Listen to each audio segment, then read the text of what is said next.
back to another Signum Academy here on Twitch.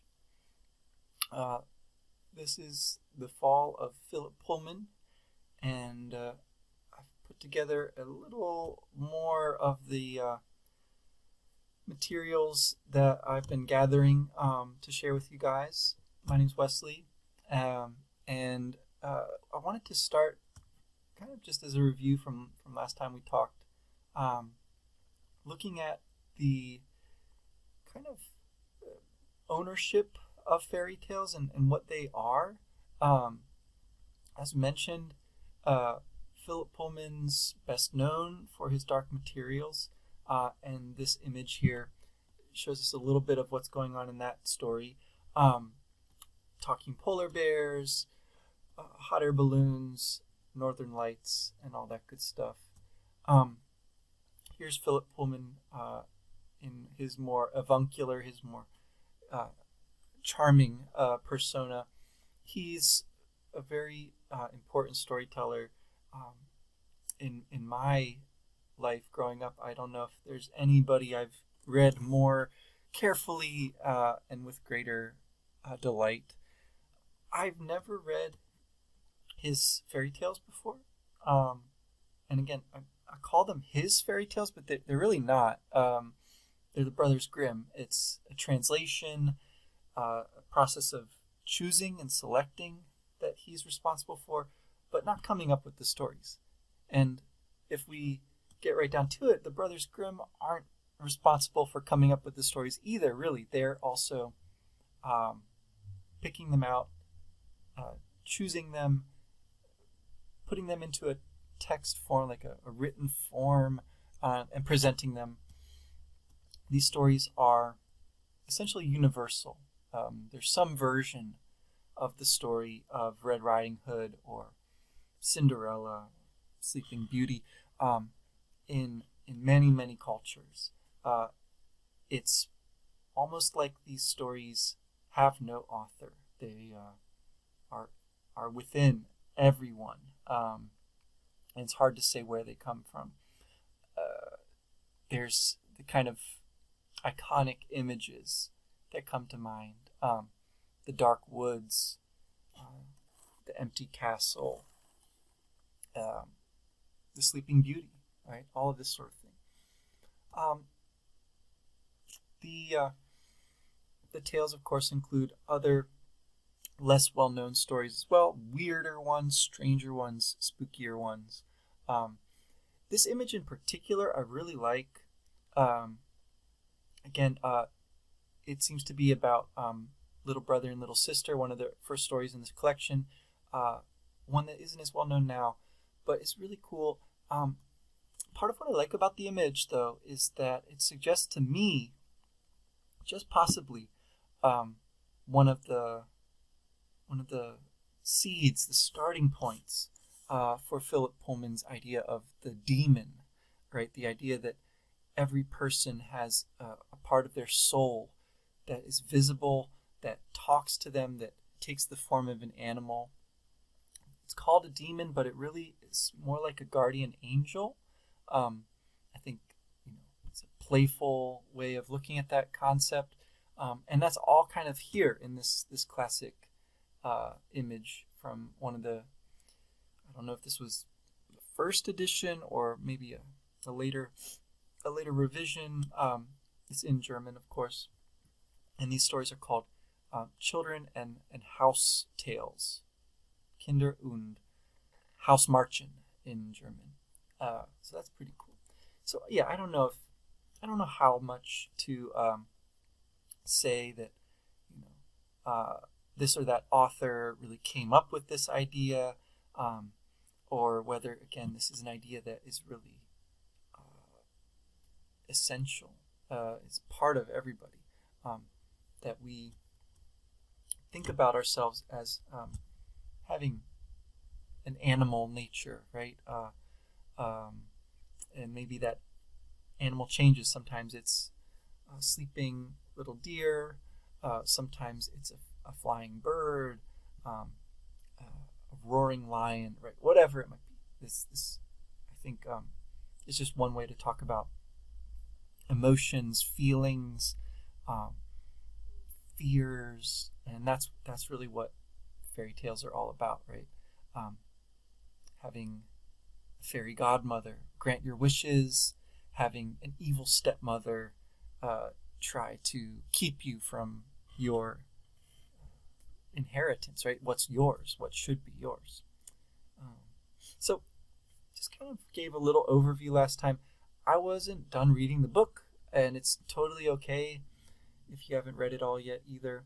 If you have read or have questions or whatever it is, oh gosh, your internet timed out. Can I play some music? I don't really know how to play music very well. If you mean like on the computer, I could, but I don't think that's really what I'm here to do. I'm going to talk about stories instead. Sorry. I've been working on the piano. I don't know that one. Sorry. I haven't learned too many piano songs yet, though. But have you done some reading in the fairy tales? Have you ever heard of any of these fairy tales? I know. And did things. Tell me. Yeah, go for it. Cool.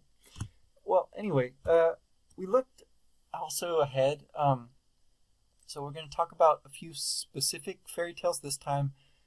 Then we've got Clockwork, Scarecrow and a Servant, and The Firework Maker's Daughter for each of the next few months. So those ones would probably be more interesting if you do get a chance to read a little bit. They are more original, let's say, more Philip Pullman's own work. These fairy tales are universal. Everybody has heard some version of them somewhere along the line, I'm sure. Now, the introduction to this version of the Brothers Grimm is really, really cool. Philip Pullman makes a point here. Let's see. He does talk a little bit about the Brothers Grimm, like who they were, what they were up to. And then he talks a bit about the stories and things he thinks are important about them. One really interesting comparison he makes is with the Arabian Nights tales. He says about this, the Brothers Grimm fairy tales shares its eminence only with the Arabian Nights. The two of them are the most important and influential collections of folk tales ever published. So, not only did the collection grow bigger, the tales themselves changed as the century went past, becoming a little longer, more elaborate, occasionally more prudish, certainly more pious than they were to begin with. So, a mixture there of opinion and kind of judging, if you like, these stories. Also, just the simple fact that the Brothers Grimm stories grew in the telling. They got bigger over time, and some other things maybe changed about them too, right? The Arabian Nights stories are a really interesting example of how a story grows in the telling. Literally becoming longer and longer the more that the story is told. The more there is to it. It's a collection of stories that became really famous in many different translations. The one I put a picture of here is from Sir Richard Burton. That might not be the best one or even the most, faithful or complete, but it is anyway one of the more famous ones out there. The idea behind the Arabian Nights is that there's a princess who is going to be executed. Essentially, her husband has no faith, no trust in women, and he kills them as soon as they are married. The next morning, he kills his wife, and he does this over and over. And finally, he meets this one princess, Scheherazade. Scheherazade is able to survive. She doesn't get killed. She lives. And the way she survives is by telling a little bit more of her story every night. And so that's where the title, the Arabian Nights, it's also called the 1001 Nights, or the 1000 Nights and a Night. Right? This idea that you add on one more night, one more night, one more night, because each time she tells a little bit more. Right? And so she gets her husband, the king, to continue to listen, to want to know what happens next. And so he holds off killing her until finally he is healed, right? His madness, his jealousy, his insanity is healed, and they are truly a match for one another. Their love becomes the thing that saves them, right? It's a very beautiful idea. I've never read all of the Arabian Nights. I've just read some of them. One of the most famous characters in there, Aladdin. You can see here the other picture is a version of the Aladdin story retold by Philip Pullman. So he's dabbled in the Arabian Nights as well. He doesn't have a big, like the Brothers Grimm, where he translates and selects a bunch of them, but he does at least have that one of the best. And it's a really cool retelling. It's got some beautiful pictures here, the version by Sophie Williams. I think there's at least one other version out there of Pullman's Aladdin and the Enchanted Lamp. Just to say, right, these stories can be told on and on and on indefinitely, or you can just take a little bit and kind of dig into it, and either way, they're sort of endless. There's a lot there. I wonder if I've driven away. Okay, yeah, it looks like good. Okay, no more music requests for now. I'll take music requests. I don't know if I'll honor them. I'll take any questions, comments you guys might have, of course. So the first of the Brothers Grimm stories in the collection is also one of the best known. The title in this version is The Frog King, or Iron Heinrich. It's got kind of two titles. Other versions, maybe The Frog Prince. The idea, again, of a prince or a king who's been turned into a frog or toad or whatever is really widespread. There's lots of versions of this story. In this version, it's kind of strange because there is this extra character, Iron Heinrich, who's kind of in the background of the story. The princess is playing, and her golden ball drops into the well. The frog brings it back to her on the condition that she share everything with him. Let him come back to the castle with her and eat at the meals with her and sleep in her bed with her, right? And she very thoughtlessly says, okay, and doesn't think much of it, but then she has to keep her promise. When she gets grossed out by the frog and throws him against the wall, that's when the spell is broken, and it turns out that he's, of course, a handsome prince or king, whatever. The weird part is that at that point, this other character, Iron Heinrich, comes into the story, shows up. Turns out he's been searching for his lord ever since he was turned into a frog and disappeared. And he's called Iron Heinrich because he was so heartbroken that they needed the blacksmith to put iron bands around his heart to keep it from breaking. And he's so overjoyed by finding his master that those iron bands are broken by his heart, swelling with joy and happiness. Right? So it's funny. It's an interesting little extra, and a lot of the stories have this in the Brothers Grimm. There's this sense that we're getting a part of this world, and there's all this other stuff going on, kind of in the background, things that we don't fully understand what they're about or why they're happening. We get that in the very first story here. The other picture you might have noticed I put here, just one of my favorite versions of the story if you can call it that, is in the video game Chrono Trigger. I don't know if you guys play video games. Growing up, I read a lot of books, also played a lot of video games, and Chrono Trigger is one of my favorites. One that a lot of people really consider one of the great games. One of the first characters that you meet on your journey is this heroic frog. His name is Frog until you find out his real name a little later.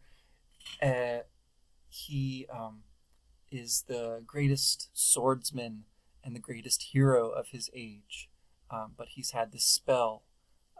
This spell has been cast on him that turned him into a frog. So I love the image here from Akira Toriyama. Same as the Dragon Ball manga and cartoons. This other image from a guy called Meyerheim. So you can see the very different takes on this story in different forms. All right, cool. On to another one that you probably have heard in some version. The story of Briar Rose is what we also know as Sleeping Beauty. In the Brothers Grimm version, we get the Wicked Witch. She doesn't seem as wicked, really. It seems more like the king maybe didn't show her proper respect, didn't set a place for her at the table when he invited all the wise women. There wasn't room for all of them, so she was left out. And so she places a curse on the princess to go with all of the blessings that the other wise women have given her. It kind of reminds me of the Pandora's box story, right? The idea of the box that contains, or the jar, the urn, whatever, this thing, it contains all of the evils, but also something good, right? Hope. This is kind of the flipped around version of that, that she contains all of these great blessings and great qualities, but also this one, curse, this one bad thing. That's a kind of a classic fairy tale, folk tale, myth kind of idea, right? That either way you look at it, there's not all good or all evil in human life. There's always something good and something bad, kind of in conflict with each other, in some balance with each other. I really like this image because of the kind of balance that takes place in it. Same goes with this one, right? You've got the princess and the frog. In this one, the old woman and the beautiful princess are kind of balanced out. And they're in this kind of motion together, right? This downward motion of this, I think this is called a distaff. I could be wrong. This thing that you use for spinning yarn, right? It's spinning thread. And that's what the curse is about, right? If Briar Rose touches a spindle, that little part of the spinning wheel, then she'll be put to sleep. The entire castle falls asleep, right? And so the king tries to destroy all the spindles and spinning wheels, but there's this one room at the top of the tower where she's not allowed to go, but she goes there, of course. Again, the idea of something being forbidden, a place you're not allowed to go, a tree you're not allowed to touch in the Genesis story of Adam and Eve, right? So, of course, she does. She touches the spindle. The castle falls asleep. And only much later, after a number of people have tried to make it in through the briars, the thorns that grow up around it, finally the hero is able to come in and wake her and break the spell. The idea there seems to be that sometimes things just take time. There isn't necessarily anything that anyone could have done until the spell had run its course. So patience, being in the right place at the right time, that that kind of idea. So the artist there is a guy named Zik. This other picture is from a French artist, I guess, Bouzier, and its title is Brunhild. Brunhild or Brunhilder, Brunhilda. She has lots of names, lots of versions of her name. It's a story that appears in the Volsunga saga, the sagas of the ancient Germanic stuff, that Tolkien studied, and Tolkien has a version of this story as well. His version appears in a book called Sigurd and Gudrun. So it's one of those books of his that's published by his son Christopher Tolkien. He basically does a kind of translation of the saga, and this character is kind of a Sleeping Beauty character.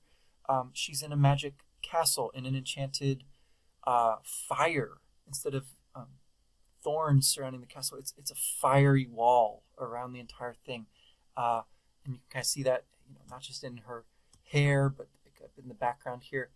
And so the hero has to pass through the flames to win, to get to reach Brunhilde. And of course, it doesn't end well. Those old stories, those old German ones, they never do.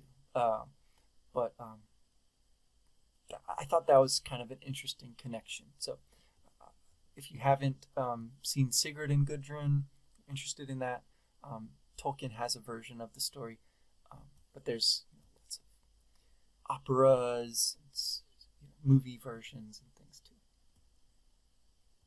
All right, and if you guys have more thoughts, more questions, put them in the chat there. If you can find your chat, send them to me later if you need to.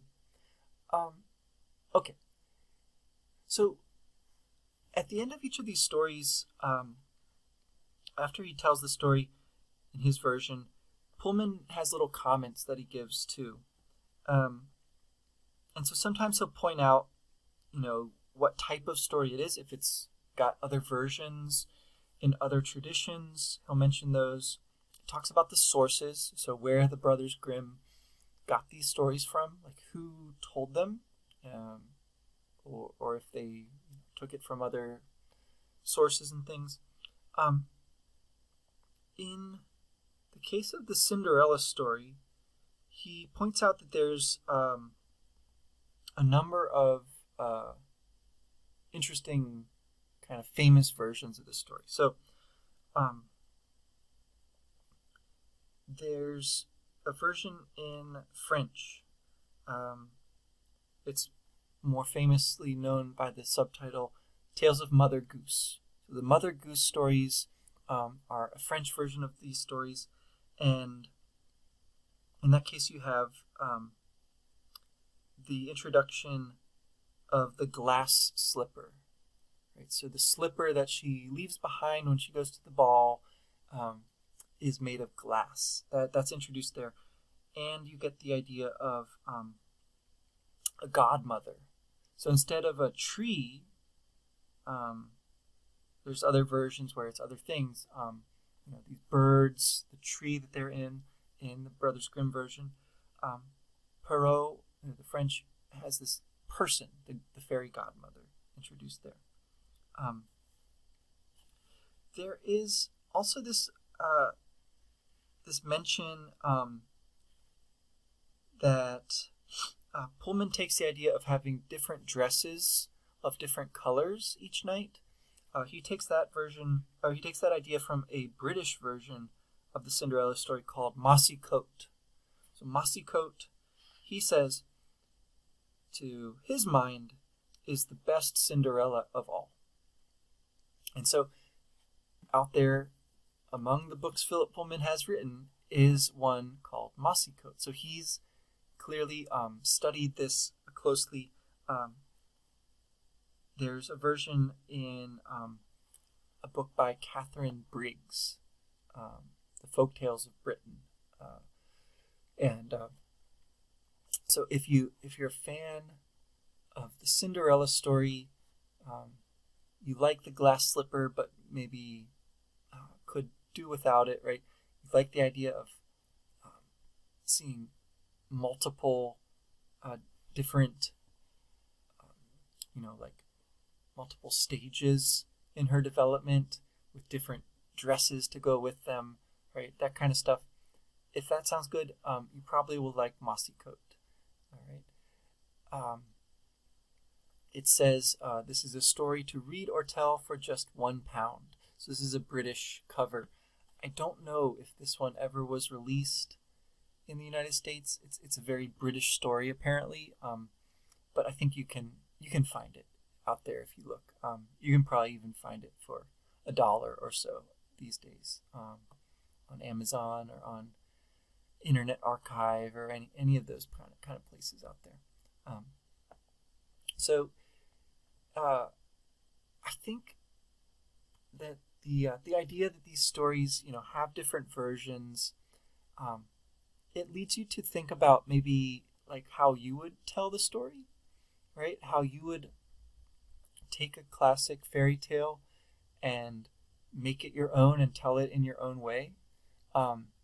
This is a really fun thing to try. It's easy to do. You don't have to sit and write the story down. You can read it, kind of learn the story more or less, but then just say it in your own words. And that's a version of retelling it. And once you've got that down, once you've kind of got the story memorized the way you like to tell it, maybe you can start to just like change little things, right? Change the birds and the tree to a fairy godmother.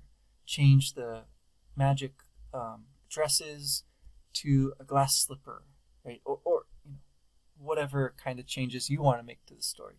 I think these images by Zick or Zeke or however you pronounce that, these are a kind of retelling of the story too, right? Focusing on certain scenes.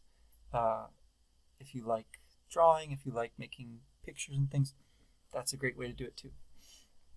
I find this cover for Mossycoat really creepy. I really want to know what happens in that story. So I'm definitely going to go and... I read everything by Philip Pullman, so I would have read it anyway, but now I really want to know what it's about after looking at that. All right. So this idea of retelling stories, right, changing them over time, I'm going to look at a little bit of text now, a little word heavy. These next couple slides, I apologize, but I think they're worth it. Okay, so obviously at Signum, we're really interested in Tolkien, his ideas about fantasy, and his great kind of statement about what he thinks fantasy is all about. You get it in his essay on fairy stories. So this is a paragraph from that paper. The beauty and horror of the juniper tree, with its exquisite and tragic beginning, the abominable cannibal stew, the gruesome bones, the gay and vengeful bird spirit coming out of a mist that rose from the tree, has remained with me since childhood. And yet always the chief flavor of that tale, lingering in the memory, was not beauty or horror, but distance and a great abyss of time, not measurable even by 2000 Jor, which means 2,000 years, in German, I guess, or the dialect of German. Sorry. Yeah, so 2000 Jor, 2,000 years. That's how the story starts. So a lot of stories start once upon a time. The juniper tree story starts setting the time 2,000 years ago. That's an interesting number. Without the stew and the bones, which children are now too often spared in mollified versions of Grimm, that vision would largely have been lost. I do not think I was harmed by the horror in the fairy tale setting, out of whatever dark beliefs and practices of the past it may have come. Such stories have now a mythical or total unanalyzable effect, an effect quite independent of the findings of comparative folklore, and one which it cannot spoil or explain. They open a door on other time, and if we pass through, though only for a moment, we stand outside of our own time, outside time itself, maybe. So, really interesting idea here, right? When you think about fairy tales, you think about that phrase, once upon a time. And I think that's what he means by being outside of our own time, outside of time itself. It's this other time, this other world, right? A world of imagination, of beauty and horror, of weird extra stuff like Iron Heinrich and spells that turn you into frogs. It's a world of possibilities. It's a world of magic, of strangeness, of wishes, right? And also horror, of scary things. In the story of the Juniper Tree, there's a cannibalism. There's a person eating somebody else, a cannibal stew. And he says maybe this came from actual practices, actual beliefs of people more than 2,000 years ago, right? Long, long ago, maybe people actually did that. But the idea is you can't really explain it. You can't really take apart the story and say, oh, this piece comes from, an actual practice. This piece comes from a belief about nature or whatever. Right? Pullman, I think, agrees with that. And his take on this story, right? He says it in a great bit of writing. I call it his autobiographical sketch. The title is "I Have a Feeling This All Belongs to Me." He says, "I didn't know that gruesome and wonderful fairy tale, The Juniper Tree, then, so when he was young, but I would have recognized one thing in it. The father is eating the stew that, unknown to him, contains the flesh of his son, and he says, 'Oh, this stew is delicious. You shan't have any of it. I have a feeling this all belongs to me.' I knew that feeling. I knew instinctively at once that the telling of stories was delicious, and it all belonged to me." So his point there, again, I think he's not interested in what the story means, like in the sense of what different pieces of it might come from different cultures or beliefs or whatever it might be. He thinks there's something about telling stories that is so satisfying, so nourishing to him. It feeds him the way that eating stew does. And even if that stew is horrible, right? It has this horrible cannibalism to it.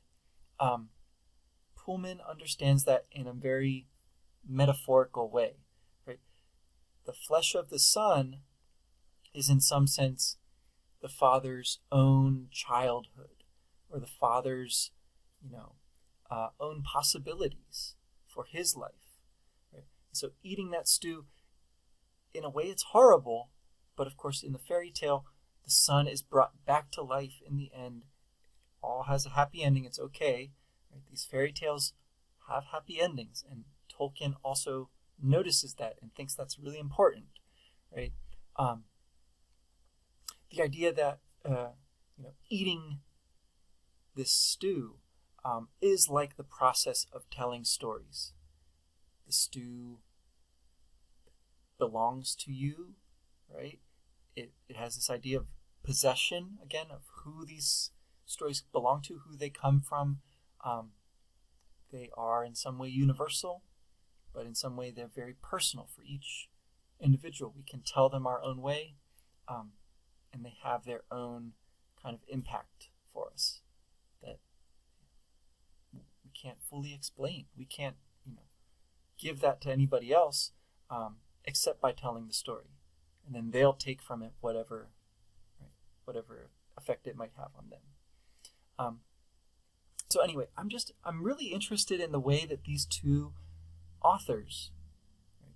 Although they have very different beliefs and ways of telling stories and all that, they both pick up on this particular story, the juniper tree, as being really, really important, and really kind of sticking with them once they did find it. Pullman has a great way of talking about this one. He says it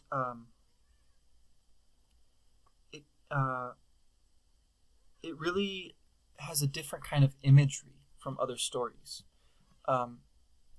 He reads a really long passage from it, the passage about the seasons changing, the time going on. He thinks that there is very little any teller of this tale can do to improve it. It has to be rendered exactly as it is here, or at least the different months have to be given equally different characteristics and carefully linked in equally meaningful ways with the growth of the child, and with the growth of the juniper tree. So the point there, I think, is that, yeah, we can change a lot about the stories, but at a certain point, we're not improving them, right? We're just getting further from the core, right? What that story really is about. And so for Pullman, noticing certain bits of imagery, sorry, that's my cat's fur. My cat is in the way here. Noticing certain bits of imagery is really important for that. Cool. All right. So thanks again for all your attention, guys. And if you've got questions, if you've got thoughts, feel free to share them. The last story here, so I know we didn't really talk about the juniper tree much, but I hope that gave you a little kind of way into that story. The last story that I wanted to talk about is one that comes toward the end of Pullman's version, and I think it's probably one of the last ones in the Grimms too. The Shoes That Were Danced to Pieces is a really odd one. It has a lot of kind of cool elements to it. It's one of the few stories that involves movement into fairyland, or like the world of fairy, of magic.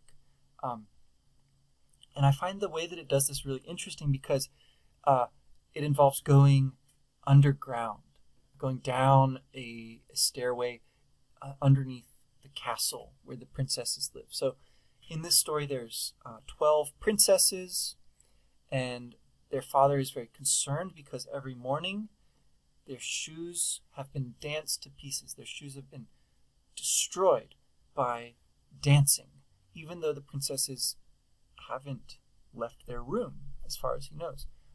So he wants to know what they're getting up to. He offers a reward if anyone can tell him what it is that his daughters are doing every night. And so people try, but they fall asleep.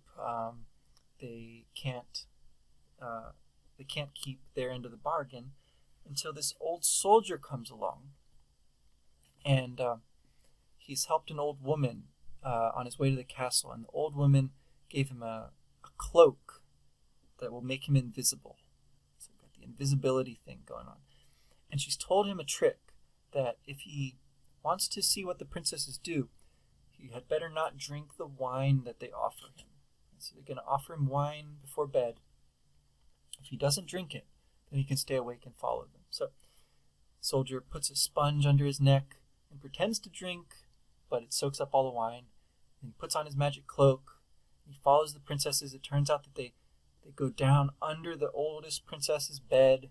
There's a stairway that leads down. It leads into this magical forest. The trees are all silver and gold and jewels glistening everywhere. The old soldier breaks off pieces of the trees as he goes along to prove what's happened is real. Princesses come to a lake where the boats are waiting for them, and they sail across to a castle where they dance all night with the princes there. So the old soldier brings back a golden cup from the magical castle. And the princesses deny it, of course, when he tells on them, but then he produces these branches and the golden cup, and there's no denying it. the king rewards him by allowing him to marry the princess of his choosing. So it's a happily ever after kind of story, but there's those weird elements to it, right? Going into the underworld, going to this other world with kind of gold and silver and jewels, a lake that you have to cross. All of this made me think of kind of the mythology of going to the world of the dead. So you can think of it as going to fairyland, right? But in some ways that's really close to what happens in a lot of Greek myths, Greek and Roman mythology. You have your hero go down into the underworld, the world of the dead, and talk to the people there. And part of the reason that I wanted to mention this story, again, like the idea of the demon, right? The guardian angel, or the demon that watches over people, that is part of them. I think Pullman might have got this idea, from myths probably, but maybe from the story too. This idea of going to the underworld, it appears in his Dark Materials in the third book, The Amber Spyglass. Our heroes Will and Lyra go down to the world of the dead. So that's actually the cover image on the hardcover edition of the book anyway. Will and Lyra surrounded by the ghosts, all the dead that press close on them. They have these other companions with them too, the spies that ride dragonflies, right? So there's some fantasy there. There's some creative stuff that Pullman brings into the story. His whole process for getting his heroes to the world of the dead and getting them out again is very different, very special, I think. Works really, really well within his story. But the idea of going there is not original at all, right? He takes it from other places. So I love that idea of the invisibility cloak. That seems to me to connect really nicely with The Hobbit, right? The magic ring that turns Bilbo invisible, which Tolkien later develops more, makes it into the One Ring in The Lord of the Rings. You might also think of like Harry Potter with his invisibility cloak, which starts out as just like a nice handy thing to have, but then later it like has a really important connection in the last book of that series, right? The Deathly Hallows. So I think what the shoes that danced to pieces, the shoes that were danced to pieces, it seems to be about also the danger of getting sucked into a fairy tale or a fantasy, right? Getting lost in a fairy tale world. What the princesses do is apparently not good, right? They're not being honest. They're not being responsible. Their parents are very worried about them, right? So all these things suggest that going into fairyland is maybe dangerous, maybe not something you can do forever, right? At some point you have to come back and return to the real world, right? Now, I don't think that there's anything wrong with reading these stories and telling them and retelling them, but of course that's not something you can do all day, every day, right? You got to also sleep at night. You got to take care of yourself. So, anyway, just to say, there's a time and a place, right, for telling stories for fantasy, but then there's also certain things that we have to do, that we have to take responsibility for.